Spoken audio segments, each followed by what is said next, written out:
The crystal goblet shattered against the marble floor like a gunshot in the quiet dining room, shards scattering like accusations under the chandelier's harsh glow.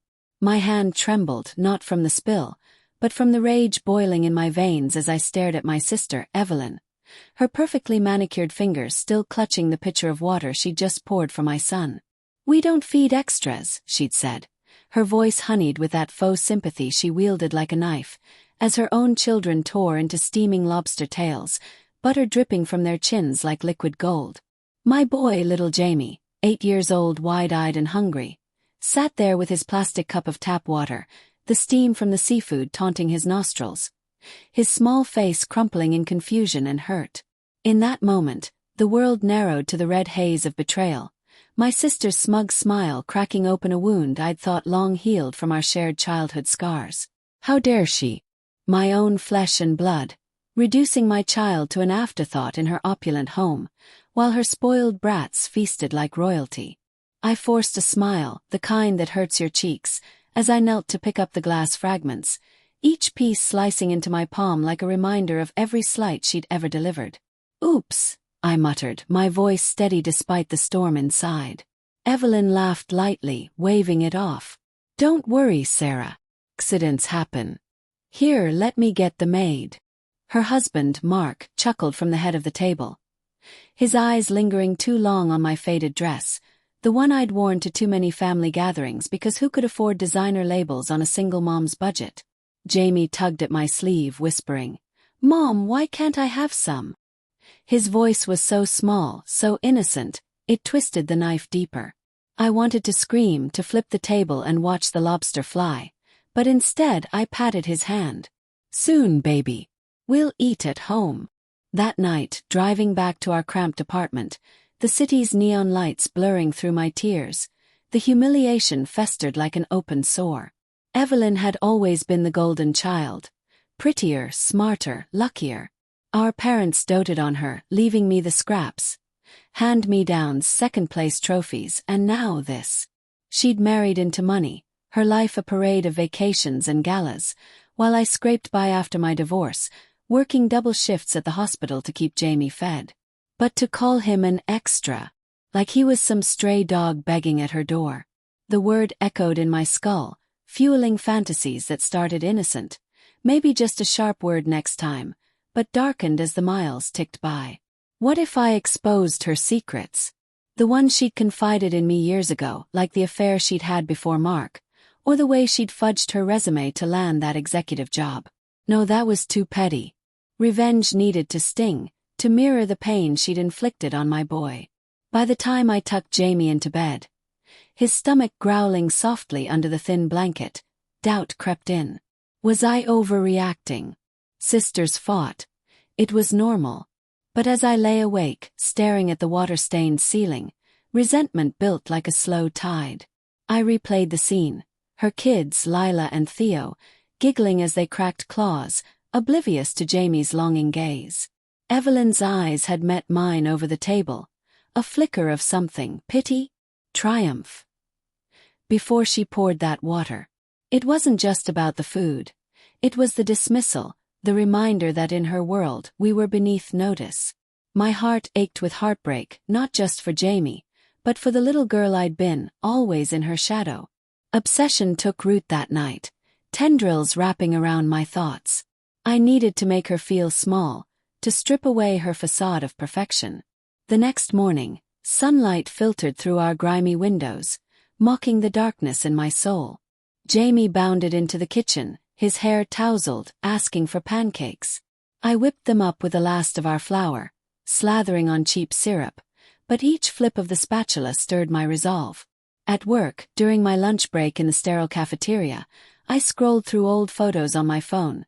Evelyn's wedding, her baby showers, our rare sisterly outings. In every one she shone brighter, her smile wider. Humiliation burned anew, mixing with guilt. What kind of mother plots revenge instead of moving on? But then I remembered Jamie's face, and the guilt hardened into cold steel. I started small, testing the waters of my anger. A casual text to Evelyn. Jamie loved seeing his cousins. Thanks for hosting. Her reply came quick. Anytime. Sorry about the mix-up with dinner. Next time we'll plan better. Mix-up. As if forgetting to feed a child was an oversight. I didn't respond, letting the silence simmer. That evening, alone with a glass of cheap wine, I delved deeper into my thoughts. Fantasies evolved. What if I sabotaged her perfect life? Her job at the marketing firm relied on trust. A whisper of embezzlement could unravel it. Or her marriage. Mark was oblivious, but I knew about her lingering texts to that ex-lover. Doubt nagged. Was I capable of that? Moral conflict twisted my gut. Revenge might make me as cruel as her, but the resentment won out. I needed justice not for me but for Jamie. Weeks passed in a haze of quiet calculation. I observed Evelyn from afar, through social media posts of her lavish brunches and family outings. Each one fueled my obsession, but I played the part of the forgiving sister. Coffee meet up here, a playdate there. How's work? I'd ask, my voice light while memorizing details. Her upcoming promotion pitch, the gala she was hosting for Mark's firm. Sensory details etched themselves in. The bitter tang of overbrewed coffee, the clink of spoons against mugs, her perfume, expensive, floral, overpowering. Dialogue flowed naturally, but laced with hidden barbs. Lila's ballet recital was amazing, I said once, watching her preen. Jamie wishes he could do something like that. Her response. Oh, Sarah, you should enroll him. It's not that expensive. Not for you, I thought, suppressed rage bubbling. Suspense built slowly, like a storm gathering on the horizon. I confided in no one, my inner world a whirlwind of plans and fears. One night, staring at Jamie's sleeping form, guilt surged. What if this consumed me, turned me into a monster? But then I'd recall her words. We don't feed extras, and resolve solidified. I began gathering intel subtly. At a family barbecue, I overheard Mark complaining about work stress, Evelyn dismissing him with a wave. It's fine, darling. Focus on the positives. Her voice dripped manipulation, revealing cracks in their facade. I noted it all, my mind a ledger of vulnerabilities. The turning point came during a weekend visit to her sprawling suburban home. The air smelled of fresh-cut grass and privilege, the kind that made my modest life feel like a cage. Jamie played in the yard with Lila and Theo, their laughter a stark contrast to the tension inside. Evelyn pulled me into the kitchen, granite counters gleaming under recessed lights. Sarah, I need to talk, she said, her tone serious. My heart raced. Had she sensed my brewing storm? But no. Mark's been distant. I think there might be someone else. Vulnerability in her eyes, a crack in her armor. I feigned sympathy, hugging her while inside triumph sparked. This was it, the betrayal looped back. She'd confided in me once before, about her own indiscretions. Now I could use it. As we sipped tea, hers chamomile, mine black like my thoughts, dialogue unveiled more. He's always on his phone, she whispered. I checked once. Messages from a colleague. I nodded, mind racing. You deserve better, Ev. But inwardly I plotted. What if I anonymously tipped Mark off about her past? Or better, orchestrated a revelation that exposed her hypocrisy. Fear gripped me. What if it backfired, hurt Jamie more? Moral grayness clouded my vision. Revenge felt justified, yet tainted. That night, back home, the obsession peaked. I paced the living room, floorboards creaking underfoot, the city's distant hum a backdrop to my turmoil. Plans crystallized. I'd attend her gala, the pinnacle of her social climb. There, in front of her world, I'd strike. Not violently, no, that was too crude. Subtly, strategically, letting her secrets unravel like a pulled thread. Doubt lingered, but anger drowned it. Heartbreak for our fractured bond mixed with cold resolve. This wasn't just revenge. It was reclamation. The days leading to the gala dragged with suspenseful quiet. I prepared meticulously. A borrowed dress that hugged my curves, makeup to mask the shadows under my eyes. Jamie noticed my distraction. Mom, are you okay? His concern pierced me, guilt flaring. Just tired, sweetie. But inside, fantasies played out, Evelyn's face crumbling as whispers spread. The pursuit had begun, slow and inexorable. At the gala, the ballroom pulsed with life. Crystal chandeliers casting diamonds on silk gowns, laughter echoing off gilded walls. The scent of champagne and hors d'oeuvres mingled with perfume, a sensory overload. Evelyn glided through the crowd, her red dress a beacon of confidence, Mark at her side. I lingered in shadows, sipping bubbly that turned sour on my tongue. Subtle hints emerged. A knowing glance from her assistant, a hushed conversation with an old flame. Tension coiled like a spring. Then the moment. During her speech praising family and success, I slipped an anonymous note to Mark's colleague, the one she'd suspected. "Ask Evelyn about 2018, it read, alluding to her affair. Heart pounding, I watched from afar as he read it. His brow furrowing. Suspense peaked. Would he confront? But no, the evening continued, seeds planted. Back home I waited, the slow burn igniting. The phone rang at dawn, shattering the fragile peace of my apartment. Evelyn's name flashed on the screen, and my pulse quickened like a predator sensing prey. I let it voicemail, savoring the anticipation, the way resentment had morphed into a cold, calculated obsession. When I played it back, her voice cracked. "Sarah, something's wrong. Mark. He knows. Call me." Guilt flickered, had I gone too far? But humiliation's echo drowned it. This was poetic. She'd starved my son of dignity. Now I'd famine her marriage. I met her at a dingy cafe downtown, far from her polished world. Rain pelted the windows, blurring the streetlights into accusatory halos.